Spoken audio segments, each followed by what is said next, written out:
Rise, minions, and welcome to unMadeGaming. We are here for episode 9 of our Patreon campaign. This one is called The Rise. This episode is called Twice Shy.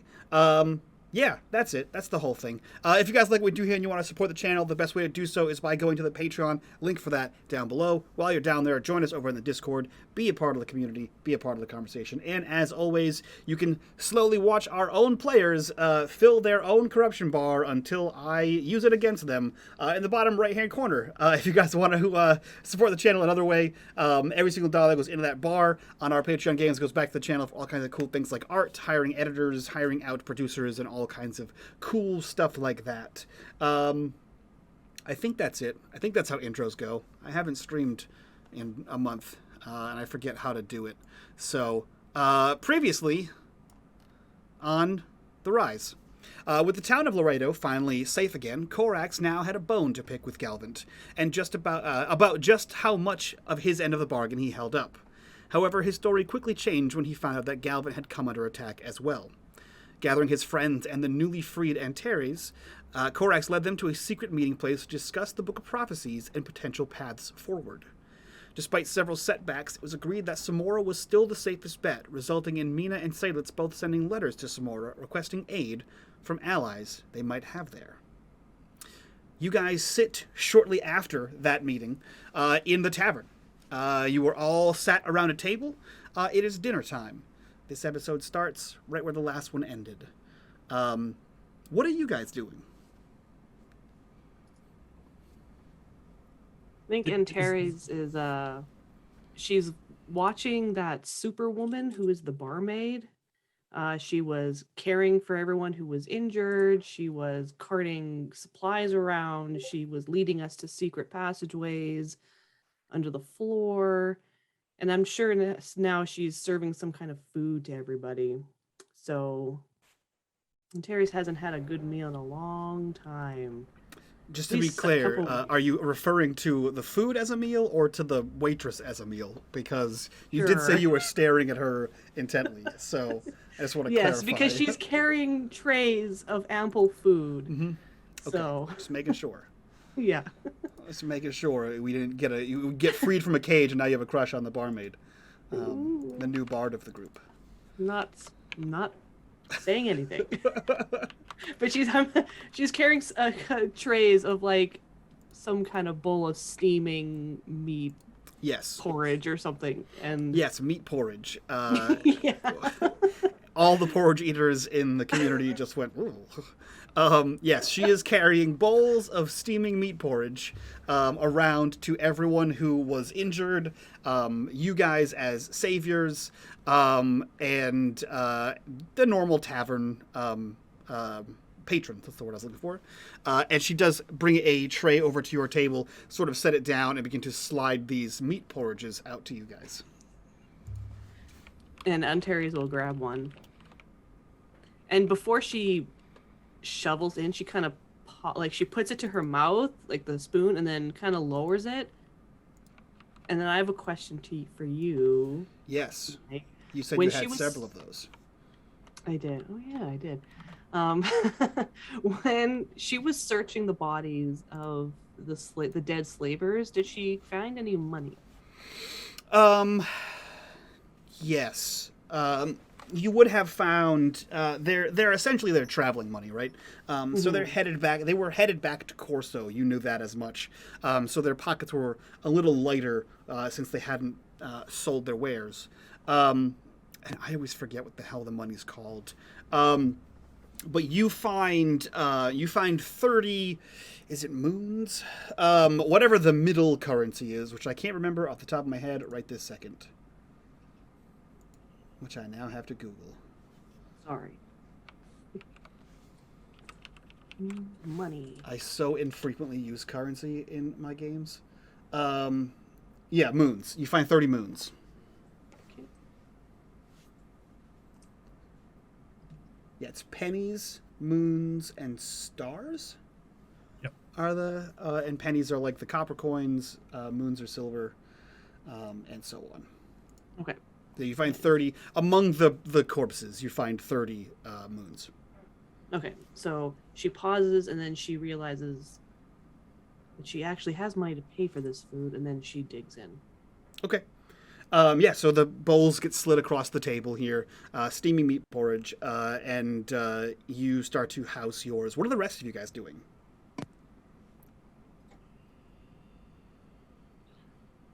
Yeah, Mina's just sitting with Dresh and Stephanie and Arua, probably hoeing into less meatless porridge. Maybe Yeah. some of that mushroom goo. Yes. Yeah. You can see that there is the mushroom porridge looks a little bit more fresh than the meat porridge. The meat porridge looks a little gamey, and possibly reptilian. You're not entirely sure what kind of meat that is. But you guys aren't really from here, so maybe that's what they eat here in the Nightlands. I have friends who are reptiles, so I probably would avoid it. Yep. Yep. You sure do. Korax and Seydlitz, what are you guys doing? Seydlitz is probably doing his usual thing of sitting across from everybody, kind of leaning back, just eating slowly, taking a drink. Okay. Yeah, everyone seems to be relatively quietly just eating. Their town was just sort of attacked. There's a few people that like glance over at your table in both like fear and awe. Like you stood up for the town, which is like great. Like thank you so much. But also like you guys stood up for the town, which is insane. And you won, which is equally as insane, if not more. Which means you're stronger than the slavers, which makes you just as dangerous, if not more. So everyone's kind of giving you a wide berth.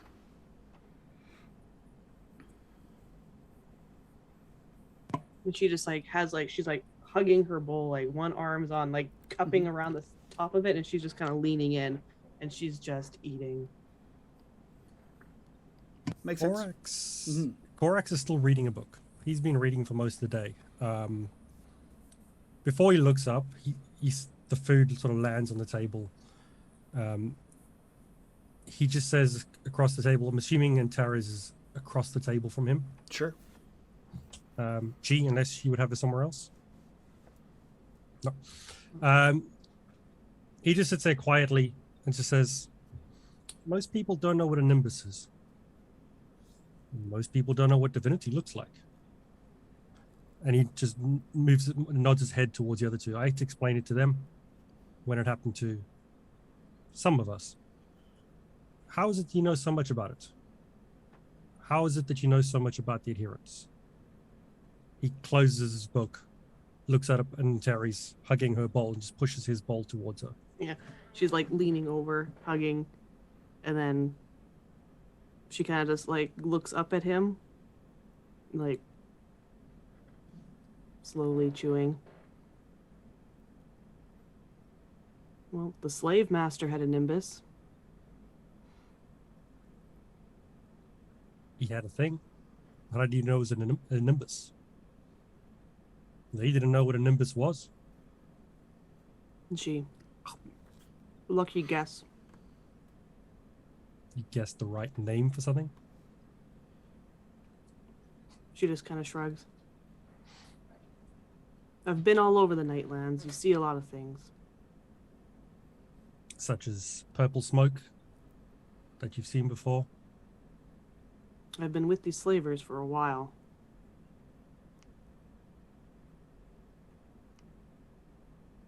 I have seen, like I said before, I have seen something like that before. So. And it's a good indication that we need to move. As I said. And she...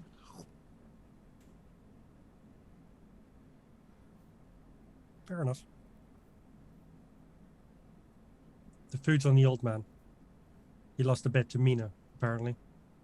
And he's covering all our costs. And she looks at which old man? The grumpy one. She looks at Seydlitz.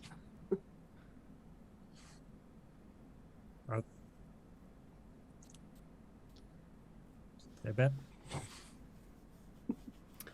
So The food is fairly decent. There is a slight din in the inn. The title of my new book, Din in the Inn. There's a slight din in the air as there's a little bit of murmuring.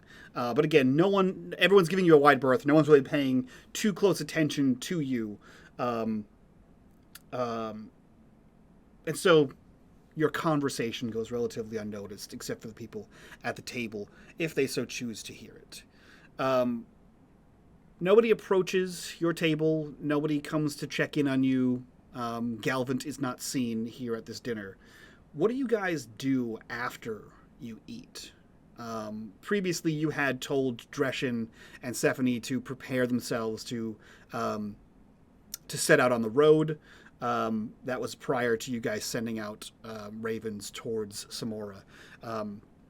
You would know, just based on the general knowledge, it's probably going to take a day or two for the birds to get there. And then if they send a response or if they send a request, it'll be a few days more. You should have your answer or a ride in under a week by your best guesstimate.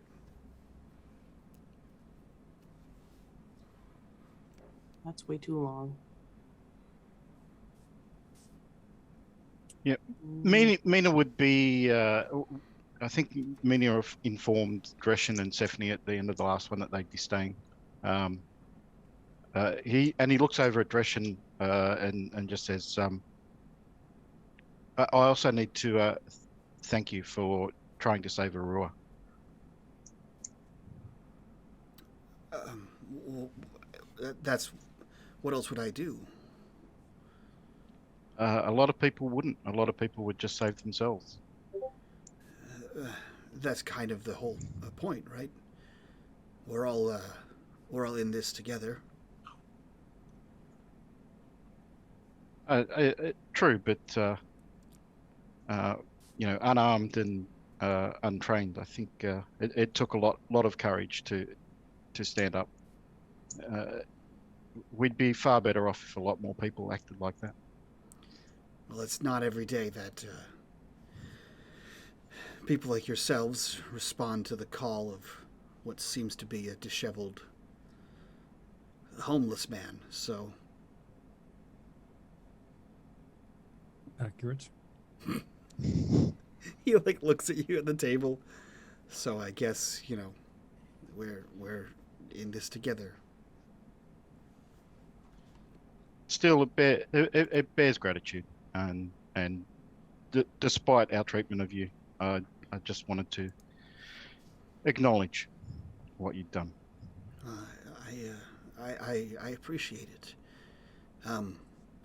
You had said we would be leaving here soon for Samora. Is that still the plan?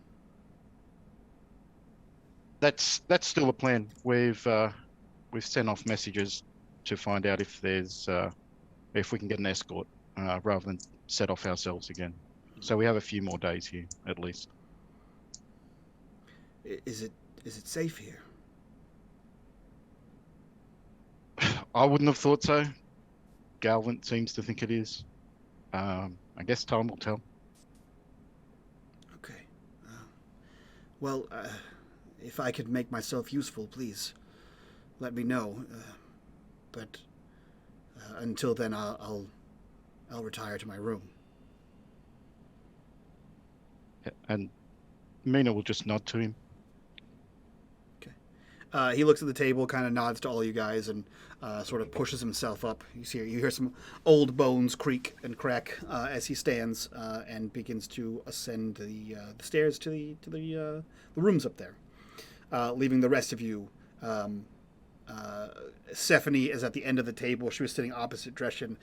She sort of has the bundle of baby in her arm, and she is quietly smashing things down with her fork and feeding the baby of some kind.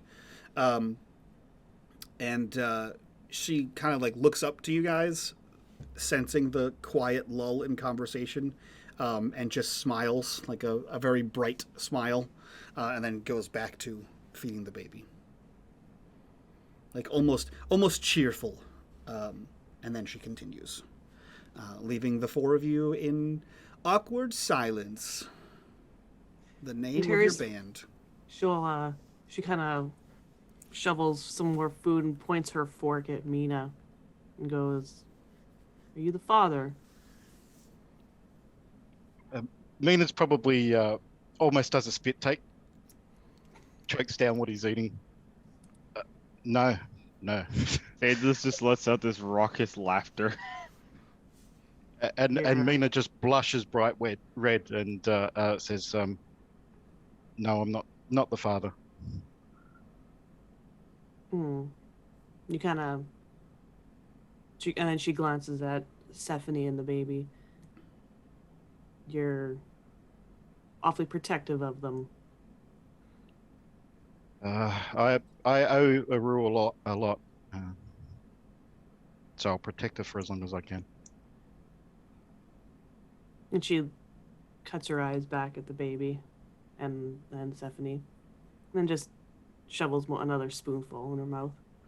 You can see when you kind of look back down at her, it's as if her concentration has doubled and she's like almost shifted away a little bit and is like actively avoiding people looking at her at the question about parentage of this child, and continues to smash things and feed the baby and herself. She remains quiet, probably pretending she didn't hear any of this conversation, though her body language looks like she has. Do you guys continue to quietly sit here, read, eat, and be of little mirth here, or what else are you guys up to? In my mind, I'm picturing the bonus scene at the end of the Avengers when they're all sitting around eating shawarma, looking very defeated and tired. Yep. 100%. And Mina would look over at Seydlitz and say, "Who did you send your note to?" Family back home. My brother-in-law is a caravan master. Oh, that's good. Hopefully they'll respond and get here soon. Hopefully. But being him, he's always working. So he may not even be there when the message gets there. So that's just luck. Well, luck hasn't been on our side much lately, so it's got to change soon.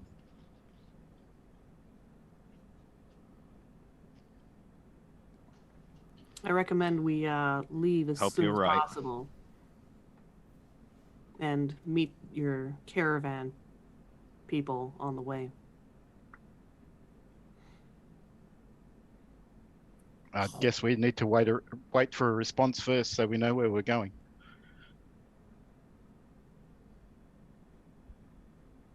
We know where we're going. I mean, where we would meet the caravan. Did either of you, when you sent your letter, so you scribbled a letter to each one of them, just requesting aid, was there any clandestine information in your letter, or just, hey, we need some help? Mina's inferred something, inferred that he was in danger and in trouble. That was about it. Seydlitz, what about you? Seydlitz, not to worry, his sister didn't mention about any trouble, just saying, they sent a message saying, "I'm here. If I could appreciate, I would like a lift home. I have a few I have a few companions with me." It's like a letter of like, and well wishes and how are yous and all that stuff. Okay, cool. So no huge concerns, but Mina did say a little bit of trouble may be brewing. Okay, interesting. Yeah, so the supposed night of the Nightlands sort of comes to a close, unless there's anything specific that anyone wants to do or discuss. we will jump to the next morning. Anyone? Perfect. So we jump to the next morning. You guys have all retired. I do have something. Oh, you do have something. Actually. Go right ahead. But it doesn't happen until the next morning anyway. Oh, great. Yeah, so then you guys go to sleep. And Terry's, you are given a room as well here, the final room in the inn. So you can actually sleep in a bed and not a hard wooden cart. It is glorious. And She is out as soon as she hits the mattress. Yeah, I can imagine. For mechanics' sake, over the course of the next day or so, you guys will recover all pools. Over the course of a 28-hour rest period, you will recover all of your pools back to normal, back to full. So the morning comes. Seydlitz, you had something you want to do. Seydlitz is up at the crack of dawn, and he's going about looking for like a quiet courtyard somewhere he can find. And once he finds something, he's going to grab the sword he took from Antares, along with his own, and he's going to knock on her door. I'm sorry. So you find a clearing and then you go back. Mm-hmm. Okay, yeah. So that happens. Yeah, you can just head like just outside of town, and there's nothing. It's a shitty, lightless wasteland out there. Yeah, so you can find any kind of clearing you want on the edge of town, and head back there. And Terry's, you are awoken to a sharp rap on the door. And she like jolts awake, and like pushes her, like she's like just like she like collapsed face first on the bed and was just out, and then, and then that where she does that what do you call it? She doesn't know where she is at first, and then and she kind of sits up. Who is it? It's Seydlitz. You have time to talk? You hear her like get up and then stumble to the door, and the door opens. Sure. Is she dressed? Yeah, she's wearing the exact same clothes that she was wearing before. She doesn't have like, anything else. So. Seydlitz kind of just glances away until he realizes that. Just trying to be kind of more mannered. You got time to step out for a minute? Sure. And she kind of looks back. She doesn't have it. Like she's gonna go grab something, like grab her belongings, but she doesn't have anything. So she just steps out and closes the door. All right, follow me. And she follows a few steps behind. So Seydlitz gonna walk all the way to the clearing and just kind of, and once he gets there, he's gonna take that sword he took from her and stick it in the ground, and walk like about 10 paces and turn. Okay. I feel like you want a rematch from last time.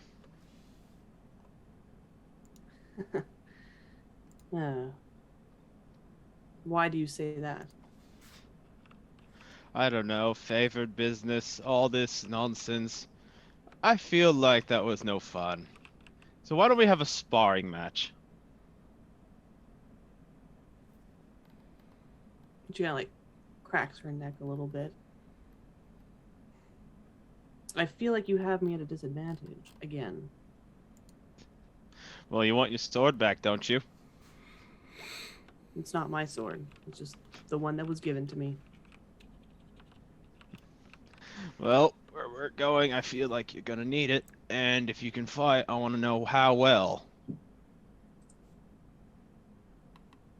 Well, I defeated one of the slavers, didn't I? That doesn't tell me anything. Because I didn't see it.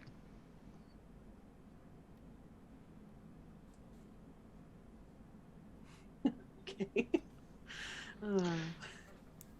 She'll just kind of step forward and take the sword out of the ground, and then she'll like do like the fancy like wave it around and spin it around and stuff like that. Okay. Yeah, if you guys would like to narrate this fight, you can. If you'd like to actually roll dice, we can also do that. It is entirely up to you guys. Seydlitz draws his saber and he takes a defensive stance. All he's doing is he's not going to attack. He's just going to see if she can even penetrate his defenses. Okay. All right. Then in that case, yeah. What we'll do is we'll roll this off, right? So no difficulty. Antares, you can make an attack roll, and Seydlitz, you can make a defense roll, either speed or might. Okay. Yeah, she's not. She's gonna go right on the offensive, and she's gonna come at him rather quickly, I think. Okay.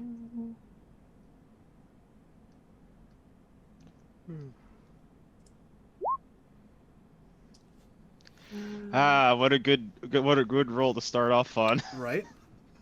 Yeah. God, this is gonna go badly. Hello. Let's go. Oh! Okay. Plus one. You're Wow. correct. You're correct.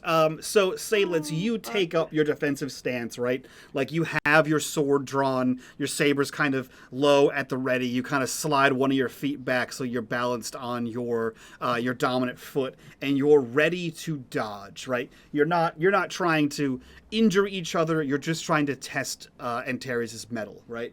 So you kind of balance yourself. You sort of get in a way that like you can easily dodge out of here. And you see she does the opposing thing. She has, again, foot, her dominant foot led forward in a clear like telegraph that she is about to lunge forward with that blade, and she does surprisingly quickly.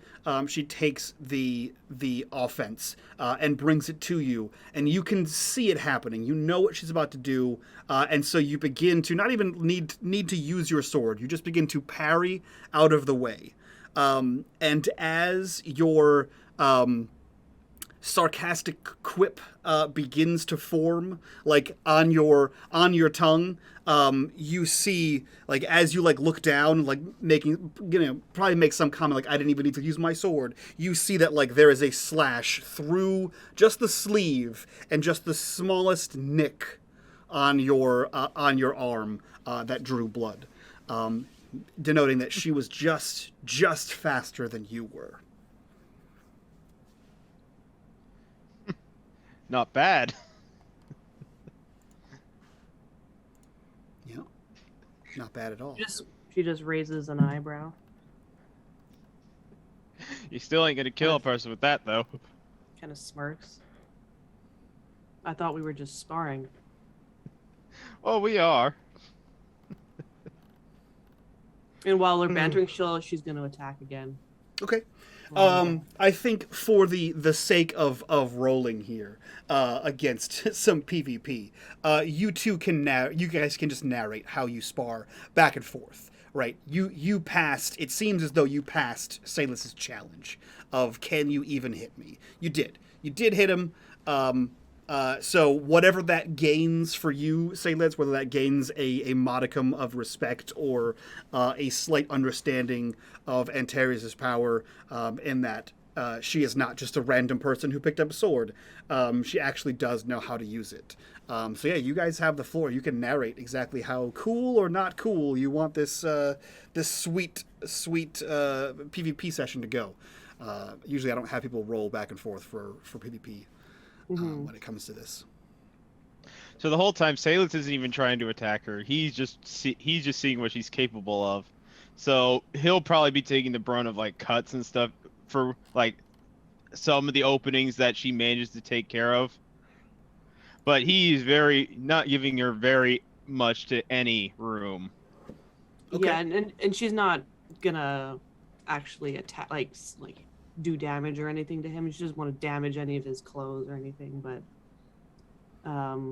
like when he's kind of monologuing there, she just kind of like just does like a spin and like a duck. And I'm not a melee fighter or anything, so it's not going to be all that impressively described on my part, but sure. She just spins, and like as she's coming around, like the blade is kind of up, and he would have to like lean his head back, and he realized like if he had like anything in this area, it probably would have been cut or something like that. Okay. Yeah. So collectively, there are a few cuts and scrapes on Seydlitz. And we'll say that by the time the two of you make your way back to the inn, you're both breathing a little heavier. And Seydlitz, you have a couple more slashes in your already fairly weathered, outfit here. Your jerkin, as it were, and the two of you kind of enter in with little concept of time, how long you've been out there, but it's before probably the okay. entry in, Seydlitz gonna say something. Yeah, go right ahead. I had a feeling you knew how to fight. So, is this whole favored business and all that was talked about true? And she kind of just leans the blade on her shoulder and kind of looks. What? What do you know about that? Not much, just what I've heard, but I gotta say it, when Korax is right, you seem to know a lot more than you really should. And so do you. So... Well, I've been hanging out with them long enough to find out things. Well, you might want to keep an eye out on these adherence people. Oh, I never trusted them to start with. She glances over her shoulders. I never trusted them to start with. And you'd probably be better not to. She kind of lowers her voice. All they care about is power. Isn't that basically everybody in this world? And she kind of nods. And then she'll just turn and walks away. Back to the inn. Okay. So you walk back in relative silence, and by the time you get down there, who else is already down there? Which of you is already down there? Dreshen, Stephanie, and Arua are already down there, but who else among you is down there? Mina would be down there for sure with them. Okay. So yeah, Mina, Korax, are you down there as well, or are you holed up in some kind of faux library? Korax is probably still sleeping. He would have been up late reading. Okay. Then in that case, you enter Antares. It sounds like you had a bit more of an attitude in that conversation. So I assume you sort of stepped it out a little bit. You walked a little bit faster after you said what you said.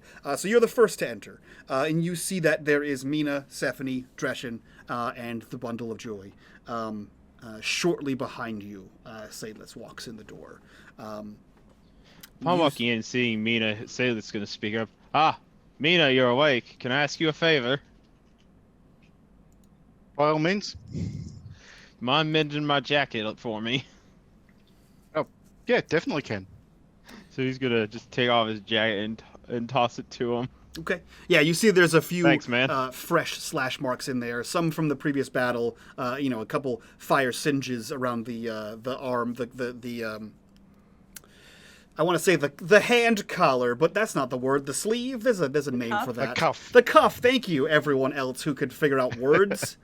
I don't want to hear what you're about to say, Chris. Don't even unmute. Don't even unmute to give me your British sass. You see there is flame marks around the cuff of the arm, and it is in need of repair. I'll go die. And if anyone wants to pay attention to a Seydlitz's character, his shirt under short sleeved, so he takes off the jacket. You can actually, if they're looking, they can see the various scars that are on his arms. Okay. From Now, old and new battles. Are these blade scars? Are they puncture wounds? Are they scrapes? Animal bites. Yeah, okay. So it's basically everything. So a lot of scars. Okay, cool. Yeah. Do you pull up a bench there and join them at the table, Seydlitz? Yes. Okay. And Antares, what are you doing? She's going to... when she walks in, she looks and sees Mina and Dreshen and Stephanie, and she will kind of hesitate for a moment, like, ugh, and then walk over. Okay. And sit down in an empty seat. Okay. I have recently discovered a medieval food that was used in a lot of inns, and it's now going to appear in every inn that I've ever had, ever. Because they all serve stew, because it's a very hearty thing to make. And there's a thing called forever stew, which is just a giant cauldron that you fill with stew, and then you just keep adding shit to it forever. There are some stews that are several hundred years old that you just continuously add liquids and more foods to, and because it's constantly cooking, it doesn't go bad. So now every inn forever will have forever stew, because that just makes sense to me.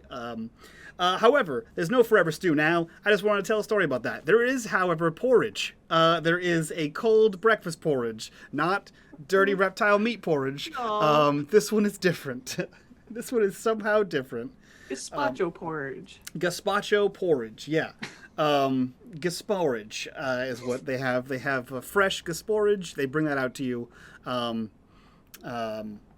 Yeah, all I can think of, this might be an American thing. If you ever have grape nuts and you like microwave it and then let it get cold, that's what it tastes like.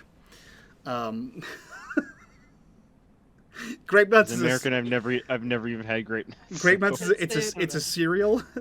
That might be a northeastern America, like way no, north up it's there. a cereal. It's a cereal. We have everywhere. them here, but Yeah. I've never had it. I've never So- heard of it. It's an aggressively crunchy cereal. Like, you don't want to eat it. And so the trick is you put your milk in your grape nuts and you throw it in the microwave for like 30 seconds, and then it kind of gets mushy. And usually you mix in like sugar and like cinnamon and whatever to give it flavor, because it doesn't really taste like anything. But it's very strange. It's like crunchy oatmeal, intentionally crunchy oatmeal. So that's what you have. You have cold microwaved grape nuts for breakfast. Your gasporridge. Meanwhile, I'm seeing you're googling grape. Yeah, everyone take a second, Google grape nuts, and be like, what the fuck? Who eats that?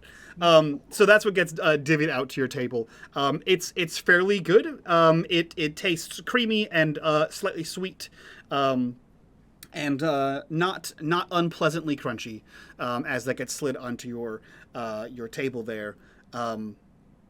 Yeah, what are you guys talking about? Mina, you see, obviously Seydlitz comes in with a cut-up shirt. He came in with Antares. Both of them seem a little sweaty, a little dirty, and a little pink in the face, as if they have been exerting themselves. Yeah, I think Mina's already mended one of the rips or tears, and he does that tailor thing where he puts it up to his mouth to bite off the thread, and then he kind of wrinkles his nose and kind of says, "You might want to wash this as well." I'll take that in mind. Okay. And then he kind of raises an eyebrow at Antares' sword. He said, "You sure you trust her enough with that?" He just smirks. Spent And all it's- morning spar with her. She didn't kill me yet, so I trust her now. That makes me trust her less. You're always suspicious of everybody, Mina. And Mina will just laugh and go back to fixing the shirt. Okay. Antares, roll me you're watchful and paranoid for no reason. Roll me intelligence difficulty 3. Apply any bonuses you might have to sight. I do not have any. Okay, that's totally fine as well. Difficulty 3. Oh, come on. Success. Okay. You see. How do I explain this? It's a mix between trying to not be noticed and trying to appear casual. You see Galvant being casually stealthy. As in, he is like slowly walking, not making eye contact. You know when you're like walking through a public area and you're like trying to avoid someone you know from seeing you, and Yeah, his like every eyes day I are do down. Right? Yeah. You know how you go to work every day? He's doing that. He is walking like not quite head down to look weird, but like he's avoiding eye contact as he has come out from the kitchen. And he is quietly, unannouncedly making his way towards the stairs to head up to the rooms. If you don't stop him, he just continues up the stairs. And that's it. You just see his cloak vanish, his robe vanish, vanish around the wall of the stairs. And you hear a creak as he continues, up those stairs. Moments later, Korax, you hear a knock at your door. Korax was probably starting to wake up and get ready around this time, and probably has his books ready to literally walk out the door and just, hello?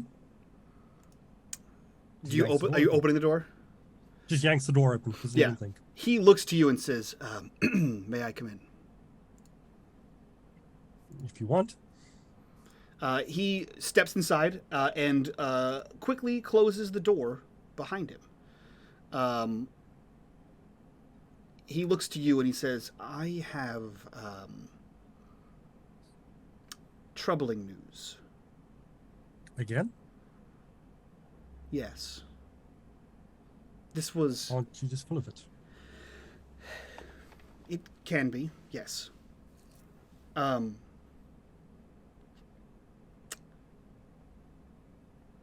I have contacts in other places. He kind of like motions in like a, in an inherent capacity. Not having to say the word itself, he says. There is talk in certain channels of a group that I thought to be destroyed. That they are not, in fact, destroyed. Perhaps they never were, or perhaps this is some kind of a resurgence. Either way, this does not bode well in general, but potentially specifically for you and your companions, given what you are.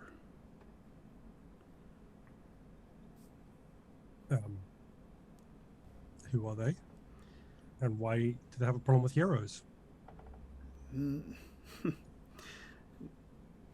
Well, they call themselves the Final Clave. What they did. Nulembriel, she destroyed them decades ago. It's a name I haven't heard or had to think about in quite some time, but I've heard their name spoken again. And there is no reason for anyone to invoke that name unless there is some manner of proof to their existence. They are an apocryphal cult. And not in the sense of the colorful words that she uses to describe us. More in the ushering in of the apocalypse variety. And do they serve someone in this crusade? They mostly serve themselves, but their service comes with sacrifices. The larger or more powerful the sacrifice, the better. And given your status as heroes and your flagrant use of your heroic power, you would make for quite an appetizer.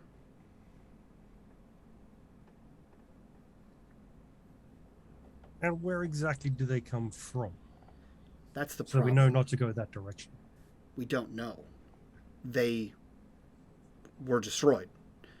Nelemriel herself stomped them out decades ago. We're But not even sure she's- where they could be, where they came from. But aren't they just doing what she wants? Stomping out heroes? You see, if they are believed to be correct, their continued efforts could bring about a cataclysm worse than the fall itself. Hence why she got involved in the first place. A threat to her power. And to everyone's. And the whispers that you've heard have come from any particular region? Or just general whispers? They come from Corso. So keep away from Corso. And keep running.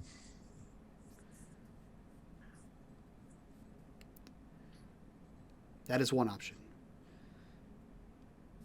But whatever you choose, you should be aware that if they are back, if they have access to their old channels, as far as I know, they were worthy of Nelemriel herself, bringing destruction down upon them. And I say that literally, not as in she ordered it, as in she conducted it. Is that because she was the only one capable of doing it?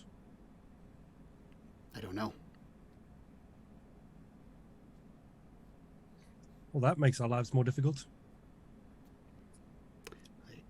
Sorry to be the near constant source of bad news, but I would rather you hear it from me than find out at the end of a blade. That's fair. I would rather hear it from someone trustworthy than a random source. They may be aware of you already. You have started a reputation, it seems. So, I would be aware of that. I would perhaps avoid the main roads in your travels, if at all possible. That generally results in swamps, and muddy boots, and Well, if uncomfortable nights. If you're traveling towards the RuneScape, there should be no more swamps from here north. Oh, thank goodness. Okay. And when was the last time you heard a rumor of them, or someone heard Last their name night. mentioned? Last night. So at best, we have 2 days. We had two days full in Lumriel to get here, which means she's probably going to be, her minions are going to be here tomorrow, and they're going to be a day behind. Great.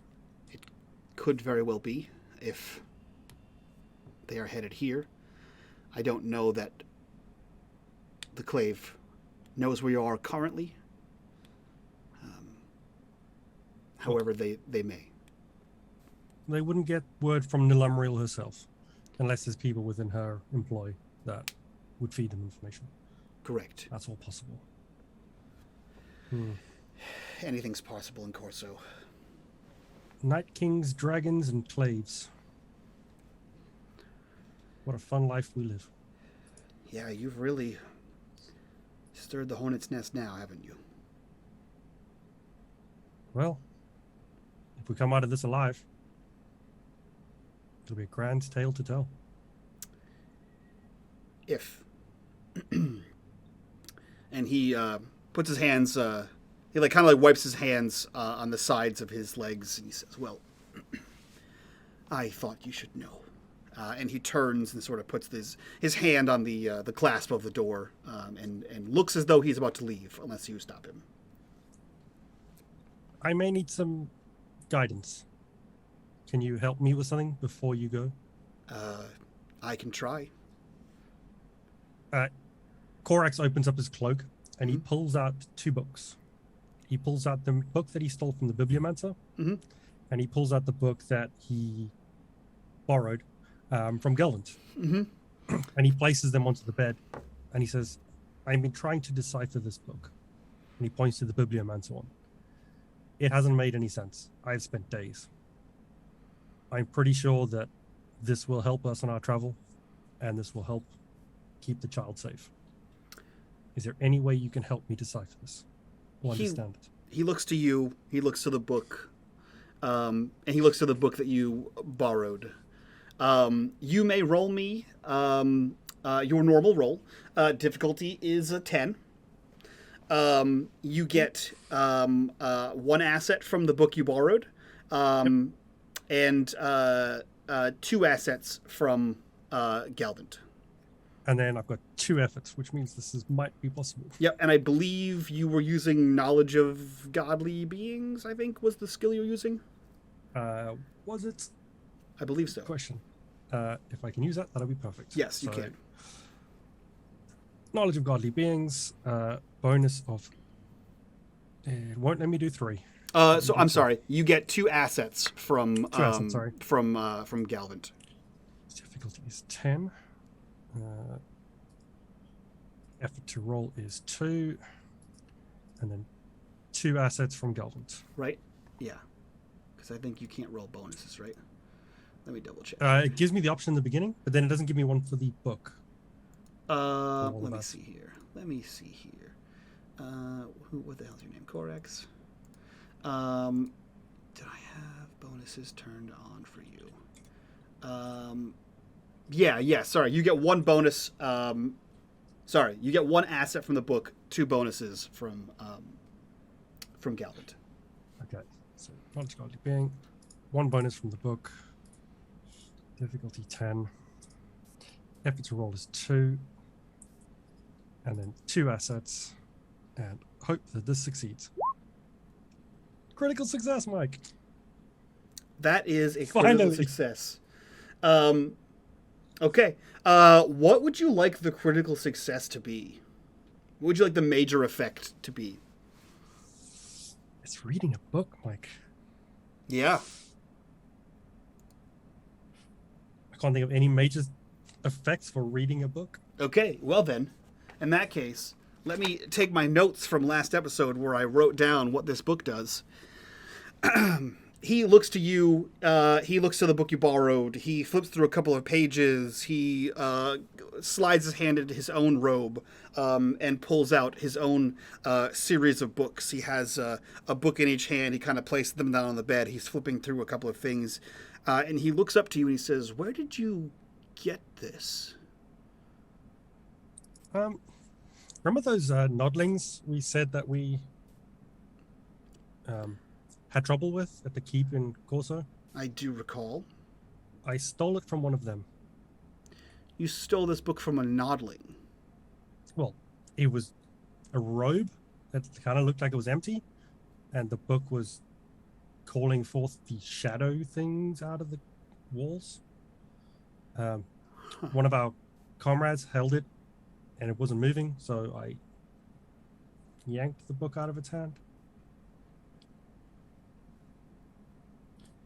This is an artifact. That sounds like a good thing. It could be. This is the Grimoire of Dreams.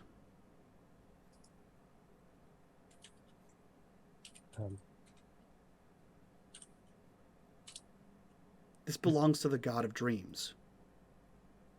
Or belonged. Oh. So he's looking for his book? No, you misunderstand. This belonged to the god Oh. of dreams.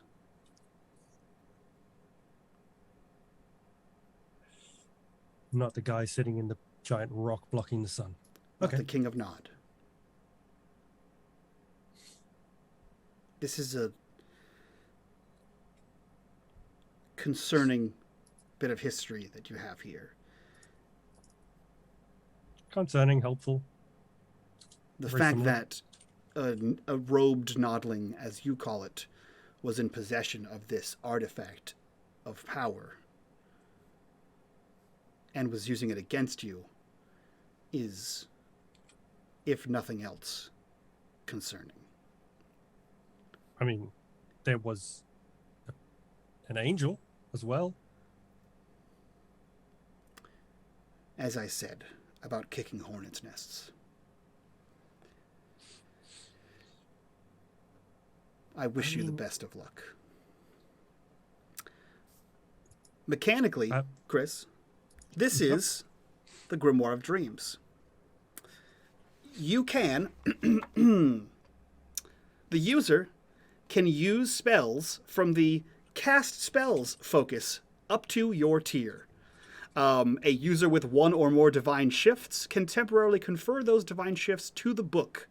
Until the user reclaims those shifts, the user can cast spells of their tier plus the number of divine shifts.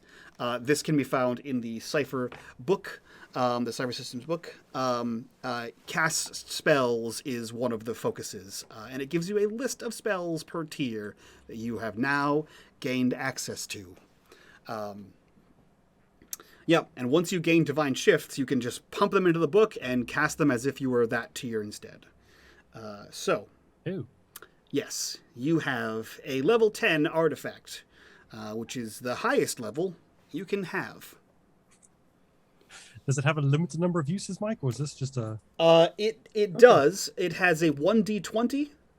So on a 1 on a d20, it is gone.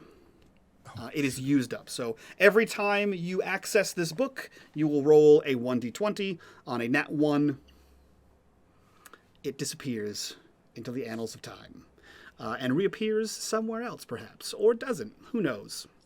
Definitely not you.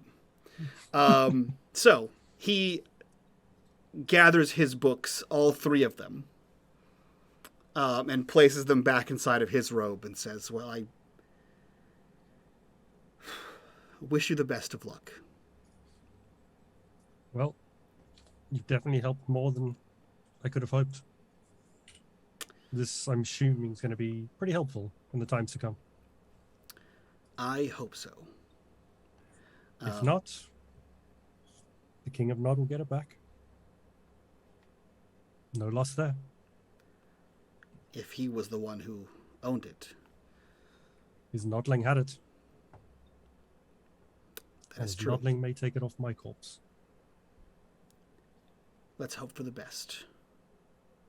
And he clicks the clasp and walks out of the door, letting it slowly close behind you and leave you in your thoughts as he descends the staircase, sees the table, I assume catches the eye of Antares and kind of nods, Yeah. and you see As him soon start as- to leave. As soon as as it appears, she's already looking at him as he comes down. Yep. And she's just kind of leaning over her bowl of forever porridge or whatever, Mhm. and she's just the spoon pauses to her mouth, and she's already looking at him. Yeah, he just nods, and then you see him continue to walk towards the front door of the inn, not towards the kitchen. Unless you stop him. No. Yep.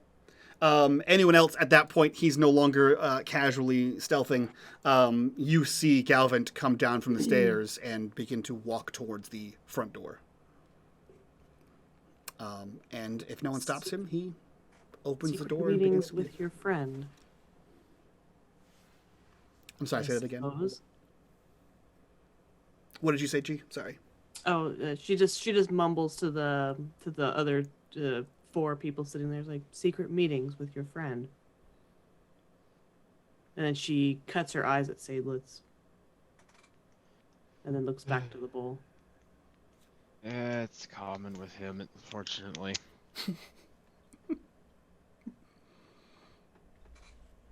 Sure, you have had several secret meetings, Chris. So True.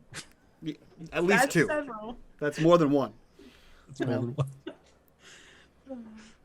That's 100% of secret meetings when it comes to Ontario. In this group, it's not 100% of the meetings either, because Mina's had secret meetings. More than likely, they probably meant more than now, or at what other time. But that's all I know. So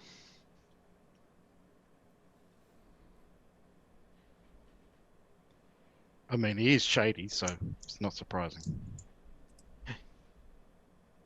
and you're paranoid. So you think that no one's out to get us, and I'm just being paranoid. No, there's people definitely out to get us now. So I'm not paranoid. And Terry's is nodding her head. It's just like, honestly, at this point, I'm wondering how long the list is getting. I think this is the point that Korax walks downstairs Mhm. and overhears that. Absolutely. He leans towards the group. It's got longer. Oh, great. What did you do this time? Don't blame me. She hugs the But- bowl a little tighter. Another organization has joined the fray. Apparently, this one has not been seen for a while. Nulumriel herself had to destroy them, and they may be aware of us. We have, at best, 2 days if they know where we are, and they will be here. And I think he looks to Seydlitz and Thurs. I think you guys said 2 days, and Nulumriel will have people here, and that's tomorrow. I'm packed and ready to go. She picks up the bowl and like eats the rest of it. I don't have any belongings. Got a sword again.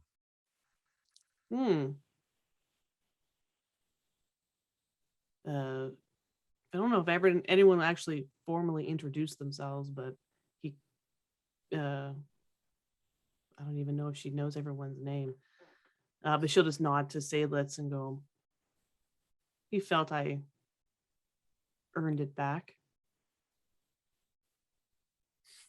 Korax digs into his pocket. He gave me a pocket knife. Apparently, this was supposed to help me defend myself. He likes to give out weapons. It's his thing. No, it's because I know for a fact you can't use that thing for shit, so... And What am I gonna do with it? she looks at she kind of turns in her seat and looks at the knife and then looks up at Korax, like, apply to the right place on the body. That can do a lot of damage. Do you want it? Why don't you hang on to it? And then one day I'll show you how to use it. And It's besides, it's stabbing not like you people. need to use it to fight people. It's a knife. You can use that for a lot of things. I use it for apples. When we get out into the sunshine, where See, the there real you go. food is. Not in this miserable, dark place. We have to eat. She And he like looks looks at the around. bowls. She like Whatever gets that some is. water or ale and takes a drink. Apply it to the right spot on the body. It will cut through flesh easier than it cuts through your apples. Yeah, Then she drinks. Well, he has to keep it sharp first. sounds like effort. Mina, can you go check on the others to see if we're ready to depart soon? They're all at the table with you. They're Yeah. all sitting there. Oh. Yeah, Korax was the last person to join the table. It's gonna turn Dreschen. Yes. When you think you'll be ready? Mina told us to get ready yesterday. We're waiting on your word. He said there was a caravan of some kind. We're still waiting for the message responses. I wonder how long that's gonna take. We don't have the time to wait for them either. We maybe have half a day, and then we gotta go. So we'll be moving on foot again. For the time being, I think is best. And she kind of, I imagine Corax is standing like behind them, like he's not sitting down or anything. So she's gonna look back, like glance back at him. What's the name of this group? Oz? He No, pauses This and other he sits group. in. They're called the Final Clave. Oh, I did remember, Mike.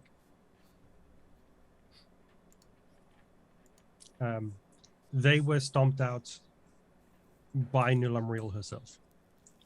From what I could gather, because no one else was capable.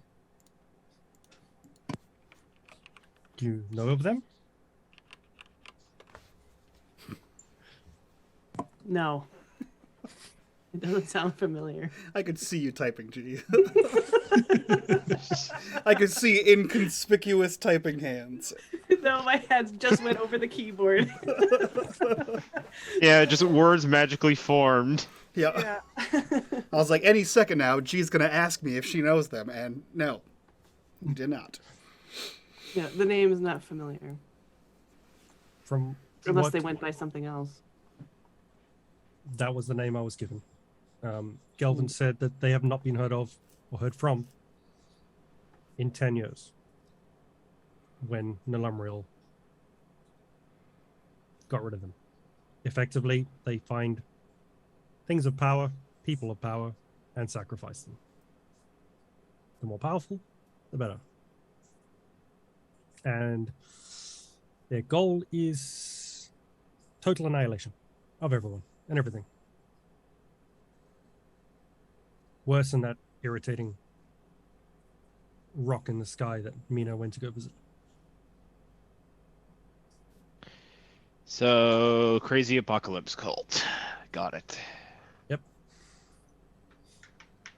And apparently they may know of us. Because Mina showed his Nimbus in public and made a big show and blew up an angel. I'm famous?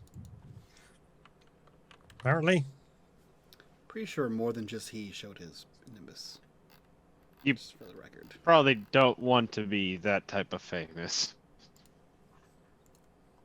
I mean, I'll take what I can get. She's gonna stand up. And she's gonna look to Stephanie and Dreschen and goes like, "Do you guys need any help getting your things ready?" We honestly didn't have much to begin with, so we're mostly carrying what we have, the same as all of us, apparently. We can be ready to leave in a few minutes' time, if that's the plan. She looks to the others. Is it worth seeing if there's a trading post in town that we can get some supplies from before we go?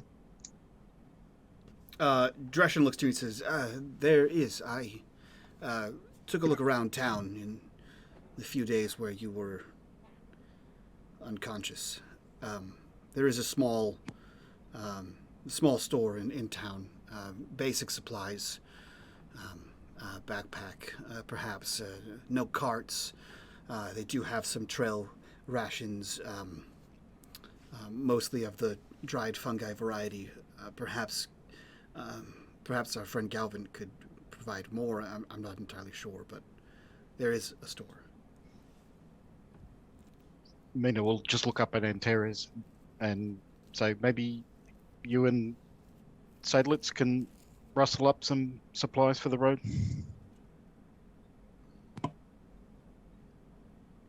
Sure, I can. Why not? And Mina tosses back the shirt to Seydlitz. And you can also see that there's a very crude embroidery of a wolf he's done in the corner. It's a jacket. Oh, jacket he's done on the lapel. quick. He's quick with his hands. That Mina. Yeah. So you get your jacket. Is there anything particular you're looking for as far as provisions? Group at large. As they walk out, he looks at you. Do you want to just steal a cart?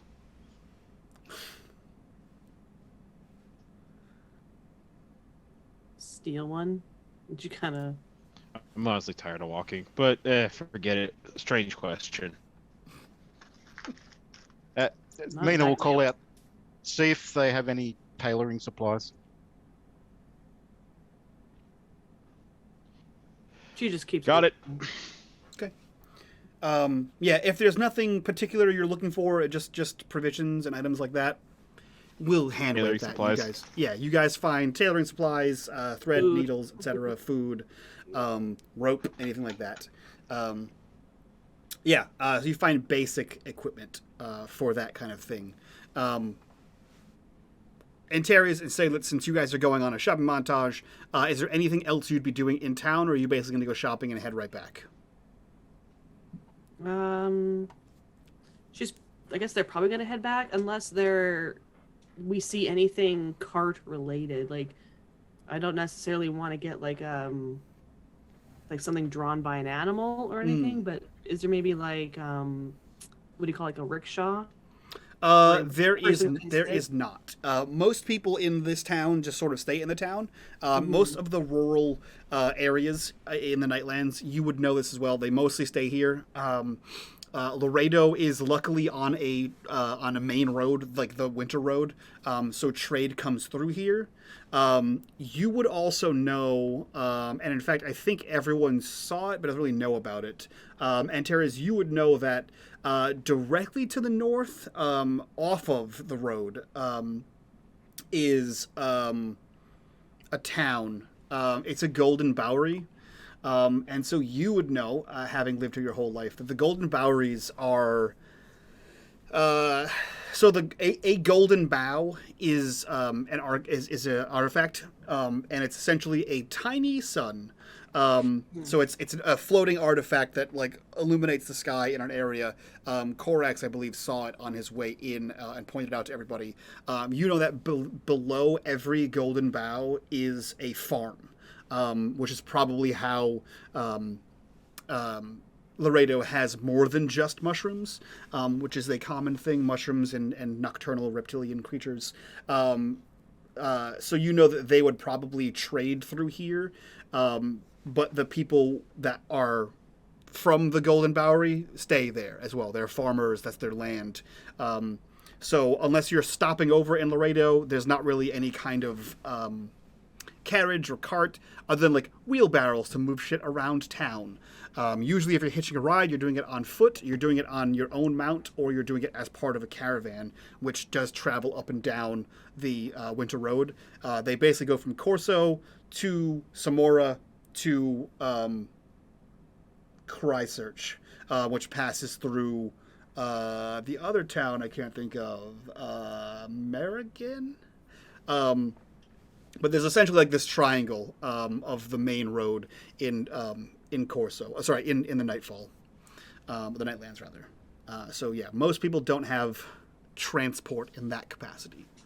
Well, you did mention a wheelbarrow. Yes, you could get a wheelbarrow to push if you'd like. Yes, can we abscond one of those? Yeah, you can barter with somebody for a wheelbarrow. Plus, you got a couple of moons to sell.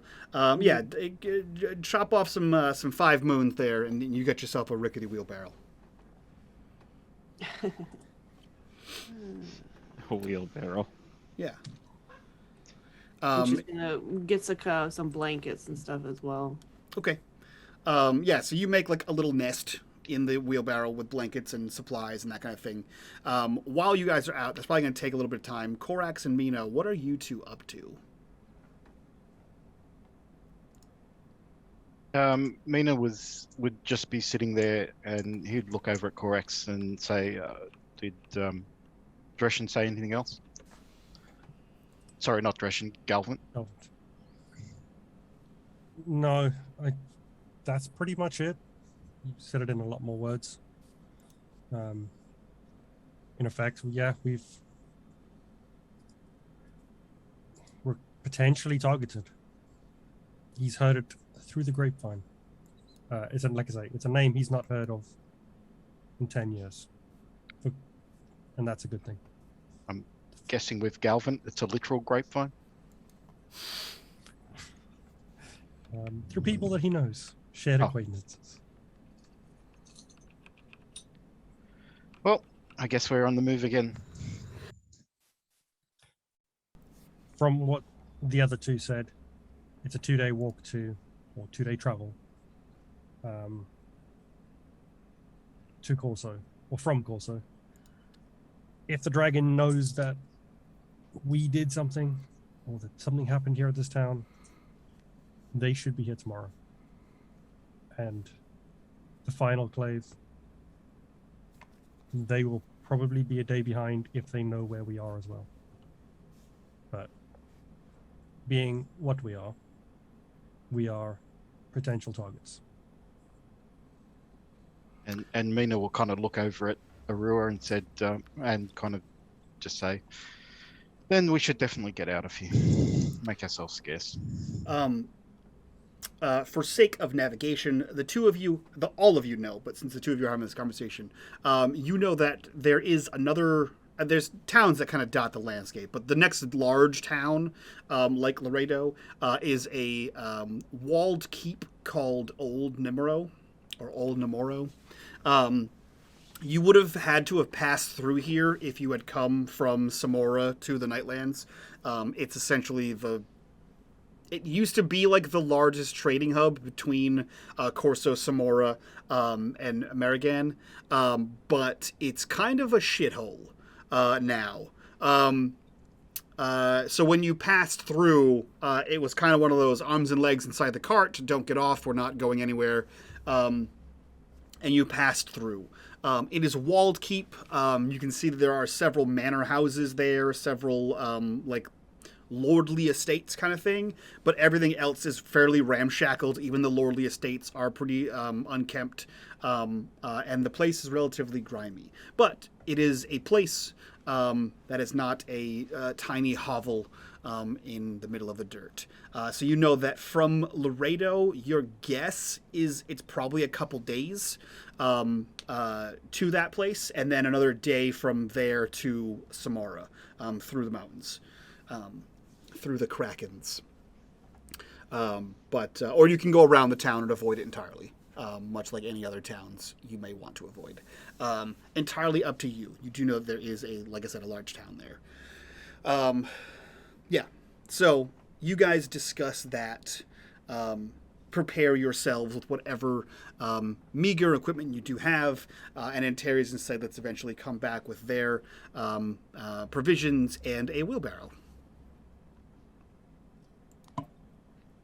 And she nods to Sephany and the baby, and it has like some nice looking little nest that they could make, or that she could make. So at least you don't have to walk. I feel like I have to ask, have you ever pushed someone in a wheelbarrow? Yeah. Okay. Maybe not for a long distance. I was gonna say, like the baby, sure, but like an adult human, that would be very tiring to push someone in a wheelbarrow. Well, this And is it's the extremely Nightlands. uncomfortable as well. Yeah. But also, It's, so everybody would just be taking turns pushing it, except Korax, who I doubt could lift it. And Or if Dreschen, who's you're older. not pushing it, you could pull it like with your arms behind Yes. you. That'd probably be Heavy easier. and wobbly. Yeah, Even but if you Korax could could you push could it, definitely make a spot for the baby. Baby is fairly light, and some of your provisions. Just don't tip it over. Spill that baby out. Tie the baby in. Okay. Antares invents. We have seatbelts. rope. Yeah, so you guys have provisions. You have a general direction of northeast-ish, and you have a wheelbarrow. What are you guys doing? Are you leaving right now? Are you headed towards the north? Do you think we have time for one more night in town, or? The further ahead, the biggest distance we can put between ourselves and A head this start would be place. nice. But I Yeah. do kind of want to see if we get a raven back too. Yeah, Uh, that was my thought as well. Mm. If we head out at first light, wait to see if a raven comes in the meantime. I hate this idea, but it's like if you all want to go ahead, I can wait. I will interject here and say, at a minimum, Korax and Antares would know that if a caravan were to be coming for you, it would travel down the winter road. So as long as you guys stay to the main road, you'll run into it if it is in fact coming. Antares, you would know that because that's the only road people travel, especially caravans, and Korax because you rode a caravan for years of your life. The winter road, the triangle formed of the winter road, the only place it sometimes deviates is the Ghostwood in the south, but you guys walked around that place. You said, get out of here. We don't have time for that. Or the Deadwood, rather, sorry. Yeah, so you know that if you stick to the main road, a caravan would run into you eventually. I mean, would you recognize your brother-in-law's caravan? Oh, if I Amina? saw him, I would recognize him. Well, he's going to come down that road. The road we need to take. If we're still going to the same destination. Oh, I'm ready if you are then. All right. Impact. Okay. Borax looks at the bottom of his cloak. Bit burnt. Thanks, Seydlitz. But I'm ready. Okay. Maybe you could ask Mina to mend it for you. He did a pretty good job with my jackets, though. I think it's beyond mending. I think he needs a new one. I've had this for 4 years. That's the job. Can she have purchased like a cloak Sure. with like a hood on it? Yeah, I mean, you didn't really have much on you, so yeah, you can absolutely purchase a hooded cloak. Totally fine. Yeah, you essentially have whatever you need to fill out your character sheet and to weather a several-day journey by foot. Okay. All right, is there anything you guys are doing before you leave town, or do you just head out into the perpetual night? No, she's ready. She'll wait for them to. She'll literally stand there by the door waiting for them, and then she will leave with them. Okay. As you head outside, you see that Dreschen is fumbling around with the front of the wheelbarrow, and when he stands, you can hear a creaking, clunky kind of noise in the front of it, and he has somehow fashioned a bullseye lantern to the front of the cart to act as a small light in the dark. He stands up and he kind of looks a little proud of himself and says, we're ready to go if you are. Looking good. And she'll kind of pat him on the shoulder rather hard. He winces. How well is this going to be when we're not on the road? The He looks wheelbarrow? down at the... Yeah. He says this out loud too. Yeah. To them. How well will this do when we're not on the road? Remember, we are wanted by the King of Nod, Nulumriel, and now the final clave. Well, it's not exactly it wasn't expensive. If we need to abandon it, we can, but... And she glances at Stephanie and the baby. If they need... All right. If they need some rest, then we can push on a lot farther than they probably can. We need to be careful of the roads as always. Okay. I don't think the King of Nod's too worried about whether we travel on the roads or not. But the others are. They would travel on those roads. Fair. I mean, we keep getting advised to avoid them. I mean, is anyone going to suspect that a group of heroes is walking up the road with a baby in a wheelbarrow? Could be a good cover. I mean, no one would expect anyone to be that dumb. Fair. All right, Mina. Why do I hate this idea already? You're the brains of the operation. We're all doomed. And I was And gonna Mina will say pick that up was the you. wheelbarrow and just start heading down the road. You said it, Mina.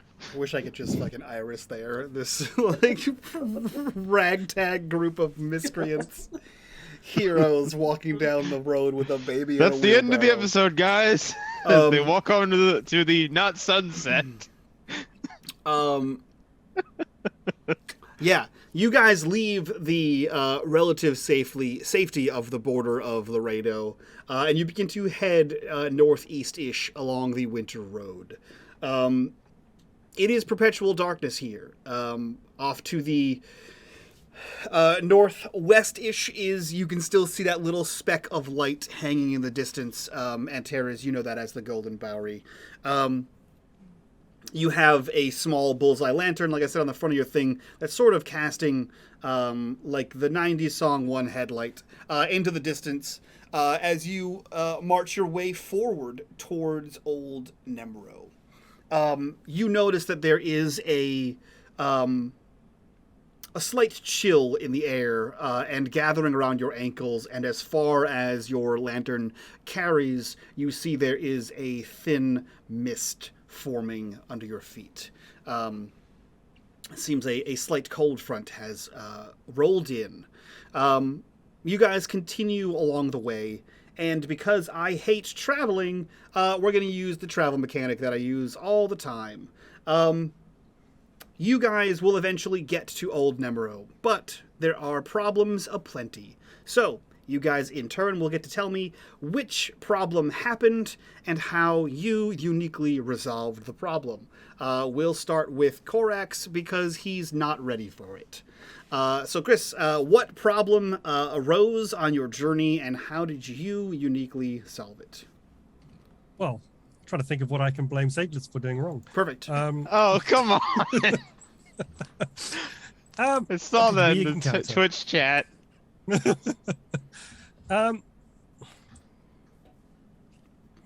could Korax do well? He doesn't do much well. This time. I think that there was someone on the road traveling down in the opposite direction. Okay.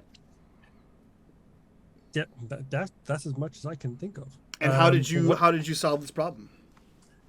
I think Korax was the first one to spot it, although don't know why. Okay. He snatches up the lantern, puts it out, and just pushes Mina to the side. Mina, get off the road now, and directs everyone off the road behind some cover and waits for that other traveler to pass. Okay. Yeah, you see a group of you actually see two travelers, two individuals. They are walking hand in hand. It is a young woman and a young man. They are trudging the slow, weary walk trudge. They are trudging down the direction that you came from, right? In the direction of Laredo, perhaps the direction of Corso. And at a glance, you can see that their robes are tattered and torn, and they look fairly either road weary or perhaps weary in some other sense. But they are a little stumbly and leaning on each other for support. They look like they've seen better days. But you pull the cart off and they continue past. And you guys are able to continue on your journey. Mina, what arises and what do you uniquely prevent or fix? I think the wheelbarrow is not the most comfortable thing, even for a baby. The jostling around and everything causes a Rua to cry a lot.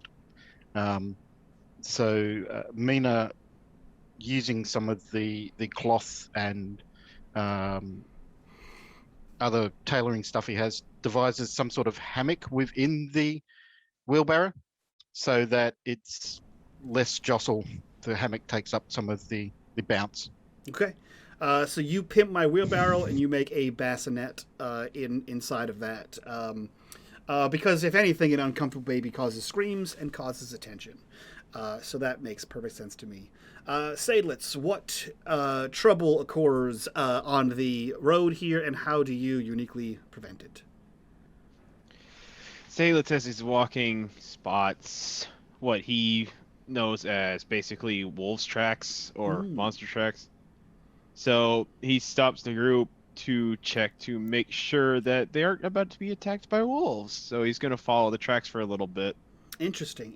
Okay, cool. Yeah, you follow the tracks for a little bit. You kind of guide the little caravan you have here off the road, so they are out of sight. And you follow these tracks, and you eventually find that they head away from the road. They sort of curve up in the direction that you're going towards, right, to the northeast-ish area, but they seem to be going further away from the road itself.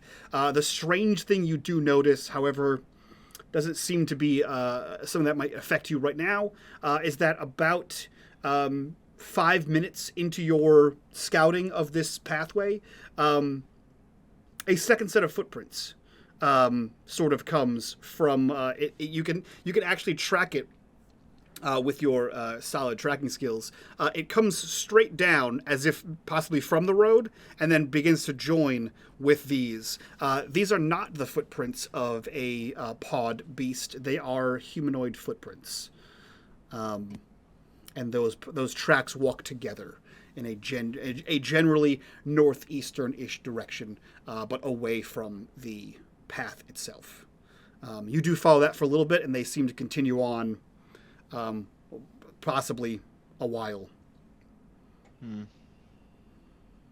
So yeah, you find that it is not a trouble that will attack you on the road.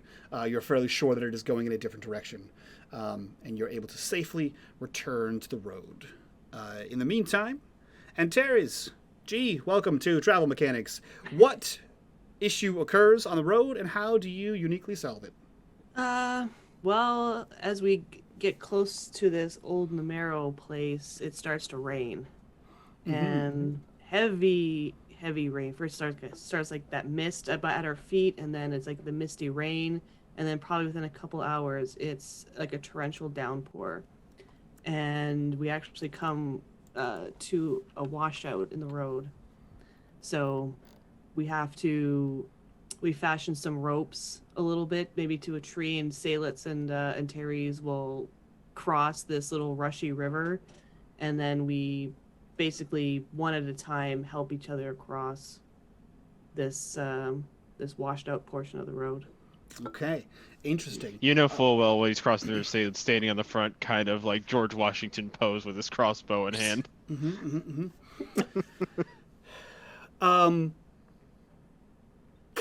Seydlitz, you're pretty much a Samora guy and only Samora guy. You've gone to the wilds outside of Samora, but not much further into the RuneScape than that, correct? Yep. Okay. Mina and Korax, I know that you live in a village north of Samora, between Samora and the RuneScape, but have you ever ventured towards the RuneScape, Korax, possibly, specifically?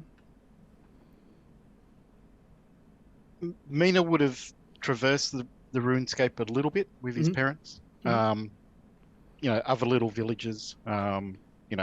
That's basically how they earn their living, is just traveling through the RuneScape. Okay.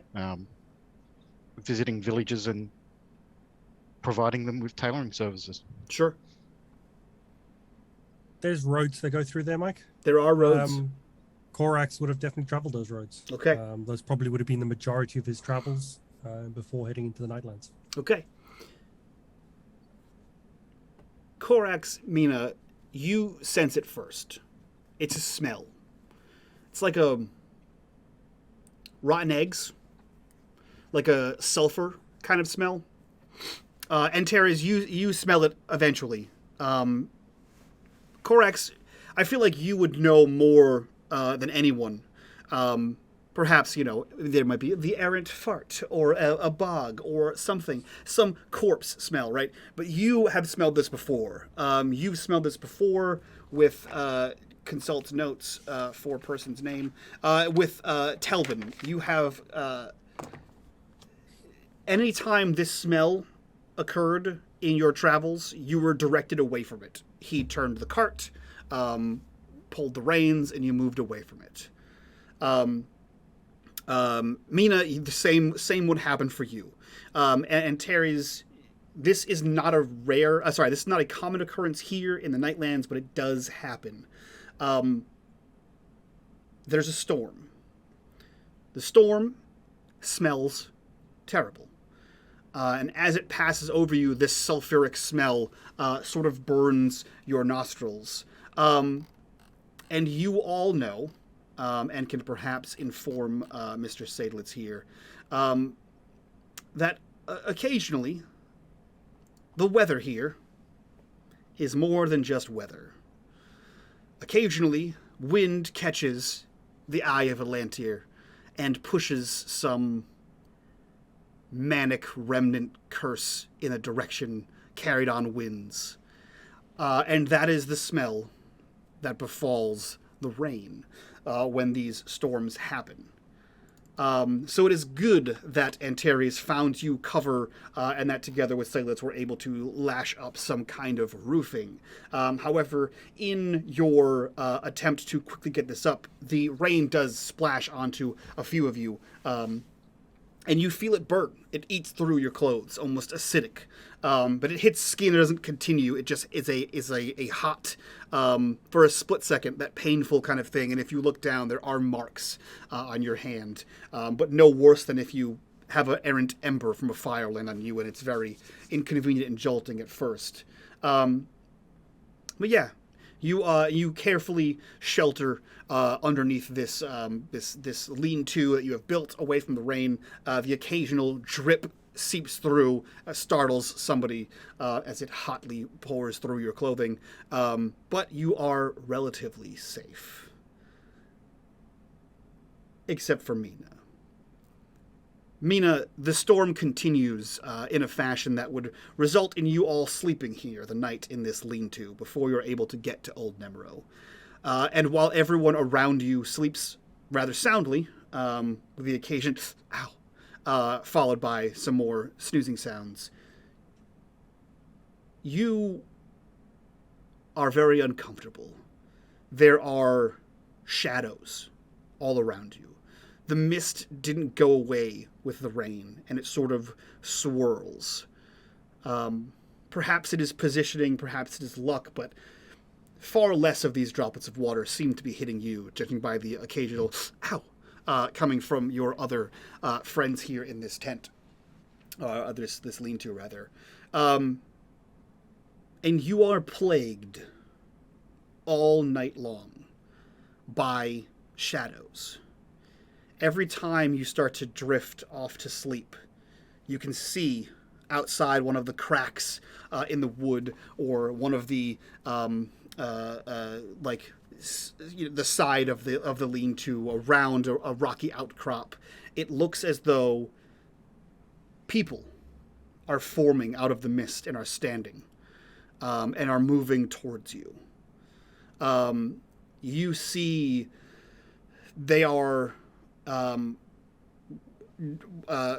not carrying, but leading some kind of bestial, four-legged, canine-looking thing in your direction. But as soon as you look at it, it fades. And the most you can see is like a slight ripple in this mist, as if someone has cast a rock into a pond. It's always in your periffs. It's always like that squiggle in your eye that you can always kind of see, but as soon as you look towards it, it moves away, kind of thing. Always in the corner, and always as you're about to sleep. Eventually, you are able to drift to sleep, unaided by any kind of root or powder that you may have crafted. But you are able to finally let exhaustion take you. And perhaps you have been asleep for hours, perhaps you have been asleep for seconds, but it feels as though you have just fallen asleep into that deep sleep. And the next thing you notice is a large, probably 4 feet off the ground on all fours, canine creature with 2 heads snarling at you. Its eyes glow red flame. Its jowls drip this green, almost acidic-looking bile as one of them salivates and the other one gnashes its teeth at you, enough to wake you from your sleep. And as you do, you notice that everyone else in camp seems to be slowly breaking the camp. The fog has lifted, the rain has stopped, and now, without the storm, you can just see on the crest of that hill the walled city, or the walled town of Old Nemro. Mina will just look over at everyone else and say, that was refreshing. And that is where we end this episode. Yeah, that was a doozy. So I had some corruption bars here. Before we do our outros, I will explain some of those. The final clave was a corruption bar, so thank you for that.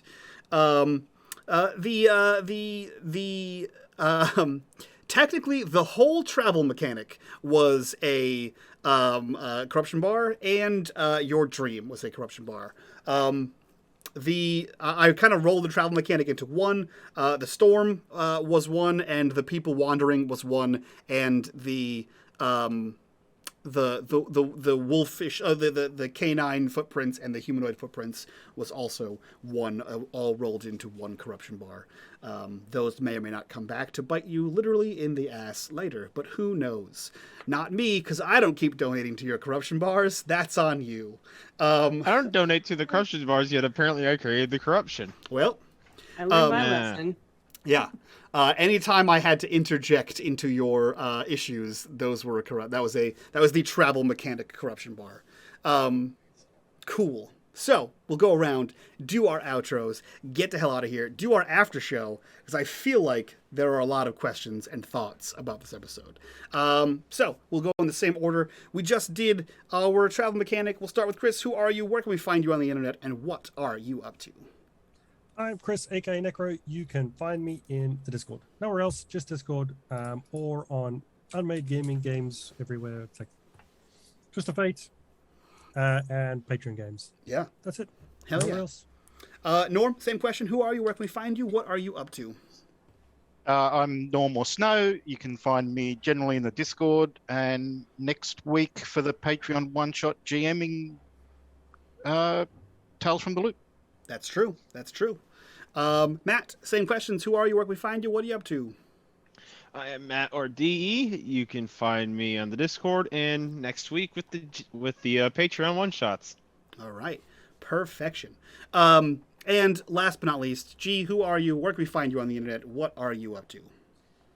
Hi, I'm G. You can find me here, Lightning Invoker. Modding, you would find me next week for the one shots, but I won't be here next week. You'll find me modding for nomadic and on Twitter, lightningspaz09, and in the Discord. Okay. Before we leave, the reason you won't see G on Wednesday, and the first time in forever of not being on one of the Patreon games, it's just her freaking birthday. So you have from now until next week to celebrate her birthday and tell her how awesome she is. That's not why I'm not here. That's why I said it. It's her birthday, so go nuts. That being said, we're out of here. Thank you so much for being here. We will see you next time on The Rise. For now, check out the after show on the Patreon down below. Join us in the Discord. Be a part of the community. Be a part of the conversation. But for now, we'll see you guys next time. So from all of us to you, bye-bye.